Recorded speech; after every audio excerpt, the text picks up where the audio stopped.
पार्टियों को समझना पड़ेगा मैम। अंबेडकर जी ने 10 साल के लिए ये आरक्षण मांगा था, 80 साल से अभी भी ये शोषित हैं, दलित हैं। हमने इतनी रियासत है, किले दान किए हैं, ये किसके लिए किए हैं बताओ? इनके लिए तो किए हैं। अगर हमने पानी नहीं दिया तो ये मर क्यों नहीं गए?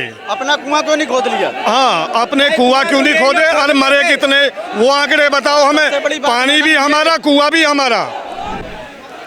नमस्कार, आप देख रहे हैं नवचेतना टाइम्स और मैं हूं आपके साथ पायल शर्मा। इस वक्त फिर हमारी मौजूदगी एक बार जंतर मंतर पर है, जहां पर मैं आपको बता दूं करणी सेना की तरफ से जो है यहाँ पर प्रदर्शन किया जा रहा है। काफ़ी लोग यहाँ मौजूद हैं और आपको ये भी बता दें साथ ही ये प्रदर्शन इसलिए किया जा रहा है क्योंकि ये लोग चाहते हैं कि जो आरक्षण दिया जाता है वो आरक्षण में रिफॉर्म हो, आरक्षण में पारदर्शिता हो या फिर आरक्षण मुक्त भारत करो। तो उसी के चलते जो है यहाँ पर प्रदर्शन कर रहे हैं लोग और लोगों से बातचीत करते हैं, जानते हैं कि कहाँ से लोग यहाँ पर शामिल होने के लिए आए हुए हैं। देखिए, क्या नाम है? जय माँ भवानी। रवि प्रकाश चौहान। कहाँ से आए आप? हम दिल्ली से। किस लिए आए आप? आरक्षण के लिए। हम सभी को समान अधिकार मिलना चाहिए इसमें। क्या रिफॉर्म वगैरह भी करवाना चाहते हैं आरक्षण में? बिल्कुल होना चाहिए। क्या रिफॉर्म होना चाहिए?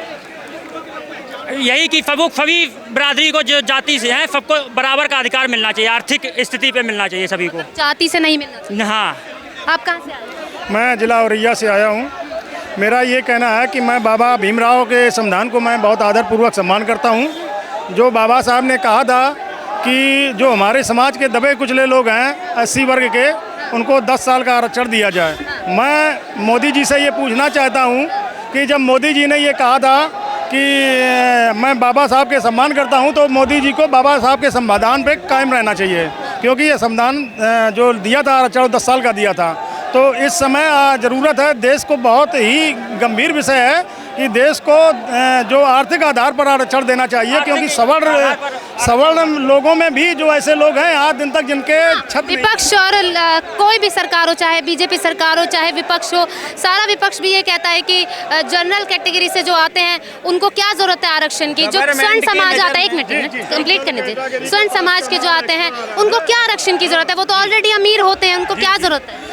देखिए, मैं आपको बताना चाहता हूँ, जब मैं माँ की कोख से जन्म लिया था तो मेरे माथे पे ये नहीं लिखा था कि आप सवर्ण में जाओगे, बैकवर्ड में जाओगे, वहाँ मोदी जैसे प्रधानमंत्री आपको मिलेंगे तो आपको आरक्षण नहीं मिलेगा, वो नहीं मिलेगा। आज में गरीब लोग नहीं है क्या? उनके यहाँ टूटी कुटियाँ नहीं, क्या उनके बच्चे 500 नंबर इनके बच्चे लाते? वो तो आप और हम जानते हैं कि हर जाति में हर वर्ग के लोग होते हैं, लेकिन ये पार्टियां तो नहीं समझती। पार्टियों को समझना पड़ेगा मैम।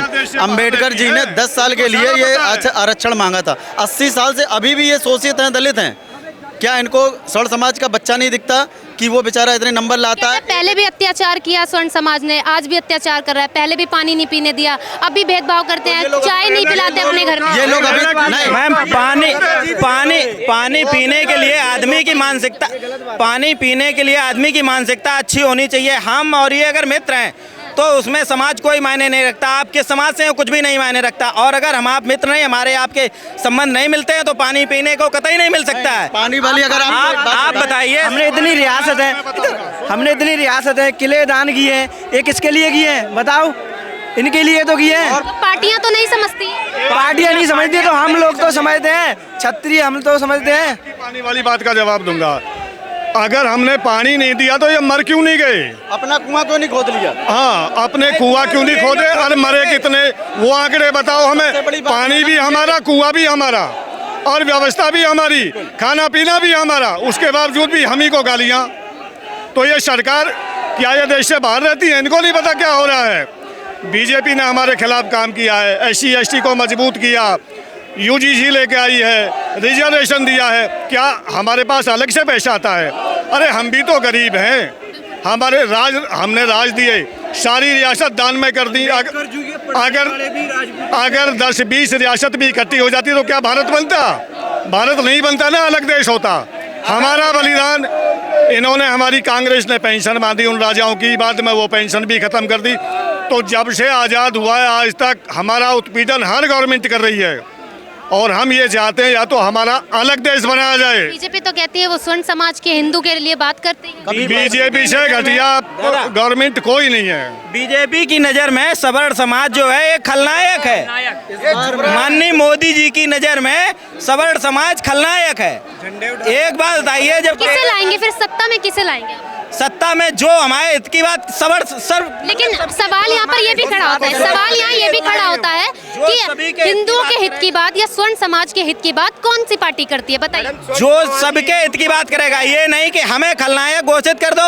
आप 14 साल से प्रधानमंत्री हैं, आपने अपने समाज की अगर दशा नहीं सुधार पाई तो उसमें क्या क्षत्रिय समाज दोषी है, उसमें क्या सवर्ण समाज दोषी है, ठाकुर ब्राह्मण बनिया दोषी है उसमें?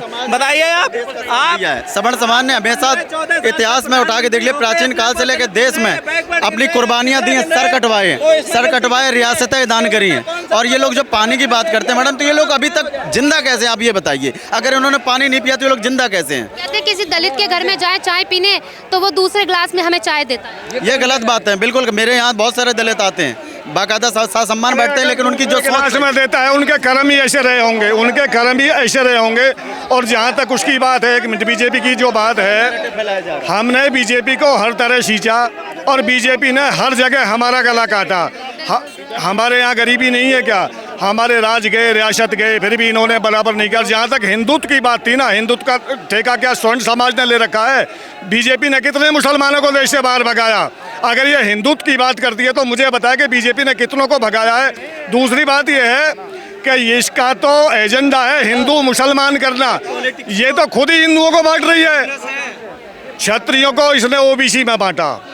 आज समाज में तीसरी कैटेगरी आडवाणी ने, उसने वाजपेयी के सहयोग से जनता दल ने समाज में तीसरी कैटेगरी खड़ी कर दी। तो किसने बांटा? बीजेपी ने बांटा क्षत्रियों को। अब समाज में 3 कैटेगरी होगी। अब जनरल थोड़े हो गए, सारे के सारे। तो जनरल के जो वर्ग हैं वो क्या कड़े नियम लेंगे अपने लिए? देखो, जो भी सरकार आज तक रही है सबने बुरा किया। दूसरी बात यह है कि सरकार ये स्थायी नहीं है। 1-2 बार रली मिली सरकार आएगी और फिर सरकार ऐसी आएगी जो स्वर्णवादी होगी। उसके बाद जितना भी शोषण हमारे खिलाफ हुआ है वो सारे का सारा ब्याज लगा के बदला लिया जाएगा, उसका बख्शा कोई नहीं जाएगा। आपने एक सवाल किया कि एससी समाज को अलग कप में चाय देते हैं। जब एससी समाज एक दूसरे में हमने सवाल किया क्योंकि उनका एक सवाल था। मैं बताऊं, जब वो खुद ही नहीं, एससी समाज एससी में पानी पीता है एक दूसरे के यहाँ। आप एससी समाज में कई एक जातियां हैं, वो अपने से नीचे वाले में पीना नहीं चाहती, उसके साथ बैठ के खाना नहीं चाहते। क्यों? तो क्या ठाकुर पंडित ब्राह्मणों के ही थाली में बैठ के खाएंगे? हमारा उनसे व्यवहार अच्छा, हमारा दोस्त होगा, उसको थाली में बैठा के खिला लेंगे। और अगर उसकी मानसिकता सवर्ण विरोधी है, उसको चारपाई पे नहीं बैठने देंगे। ये चीज़ क्या हमारे मोदी बदल सकते हैं? मैम, मैं ये चीज़ कहना चाहता हूँ, अगर क्लास के अंदर 50 बच्चे हैं, उसके अंदर ब्राह्मण का बच्चा भी हो सकता है, उसके अंदर एसटी भी हो सकते हैं, एससी भी हो सकते हैं, और उसके अंदर राजपूत भी हो सकते हैं। 36 की 36 बिरादरी हो सकती हैं। क्या मैं ये चीज़ पूछना चाहता हूँ, जब भगवान ने हमारे अंदर भेदभाव नहीं किया तो ये सरकारें क्यों भेदभाव कर रही हैं? 10 साल के लिए लागू था ये कानून, 80 साल हो गए, अब अभी तक उसमें कोई सुधार नहीं हुआ। हम तो कहीं ना कहीं आप लोगों की भी गलती है ना, आवाज उठाने में थोड़ी तो देरी आप लोगों ने भी की है। मैम, हमारी गलती इतनी थी, हमने रजवाड़े जान दिए। रणभूमि में और मनभूमि में सदा स्वर्ण मरा है। अगर स्वर्ण रणभूमि में नहीं लड़ता तो आज गुलाम होता है। उस चीज को सरकार को कब दिखाएंगे? सरकार नहीं देख रही ना, सरकार नहीं देख रही। सरकार से स्वर्ण नहीं है, स्वर्ण से सरकार है। ये चीज हमेशा ध्यान रखना, स्वर्ण से सरकार है। रियासतें हमारे रजवाड़े हमें ब्याज लगा के वापस दे दो। आज भी तुम्हारे पास रहने को घर नहीं है जो तुम इतनी बात कर रहे हो, आज भी नहीं है। इतने सरकारी संस्थान बने हमारे रजवाड़ों में बने मैम, ठीक है। और हम लोगों को बिल्कुल भी, हमारे बच्चों को लेकर हम लोगों को इतना अन्याय किया जाता, खुली बात। मेरा तो इतिहास ही खत्म किया जा रहा है, हम लोगों का तो इतिहास ही खत्म किया जा रहा है। पुरातत्व विभाग से इतना पैसा आता जाता कहाँ? हमारे लोगों के किले कितने सुधारे गए, हमारे लोगों की घड़ी चली गई, हम लोगों का सब कुछ चला। बताइए कितनी 565 रियासतें 40 लाख एकड़ जमीन हमने जब दी थी ना, तब ये भारत अखंड भारत बना था। अगर वो हम मांग लेंगे तो सरकार के पास क्या बचेगा? फिर भी हमने संतोष किया, क्यों? क्योंकि हम इसको भारत ये हमारा है, हम इसमें बाहर से नहीं आए, हम केवल अपना हक मांग रहे हैं, अपने बच्चों के लिए अपना हक मांग रहे हैं, आने वाली पीढ़ी के लिए। तो हमारी बात रखना भी ये गुनाह है क्या? आरक्षण में क्या चाहते हैं आप? आरक्षण सुनिए, आरक्षण हम बिल्कुल कहते हैं 100% दीजिए। जो विकलांग है वो किसी भी जात से हो, किसी भी धर्म से, आप उसको दीजिए आरक्षण। आज वो ले रहा है जिसके IPS हो गए, सांसद हो गए, वो भी आज आरक्षण कोटे से सीटें ले रहा है। हमारी ये मांगे हैं, अगर ठाकुर समाज हो या सवर्ण समाज में कोई भी समाज हो, अगर वो समाज मजबूत है, आप बिल्कुल आरक्षण मत दीजिए। मगर ये आपने सरकार ने ये साबित कर दिया, जो पैदा हुआ सवर्ण समाज में, वो पैदा होते इतना ताकतवर है कि वो गरीबों का मतलब कि दूसरी जाति को इतना शोषण कर देता है जिसका कोई जवाब नहीं। मेरी मांगे ये आर्थिक आरक्षण के हिसाब से हो, ये मेरी मांगे। आप क्या कहना चाहेंगे? दलित का शोषण तो दलित ही कर रहे हैं। कैसे? उसी के समाज के ऊपर बैठे हुए लोग, चिराग पासवान, रामविलास पासवान, जीताराम मांझी जैसे लोग दलित का शोषण कर रहे हैं और बोलते हैं कि स्वर्ण समाज उनका शोषण कर रहा है। भाई साहब, हम खुद 400 रुपये कमाने वाले व्यक्ति हैं और हम कैसे उसका शोषण करेंगे भाई साहब?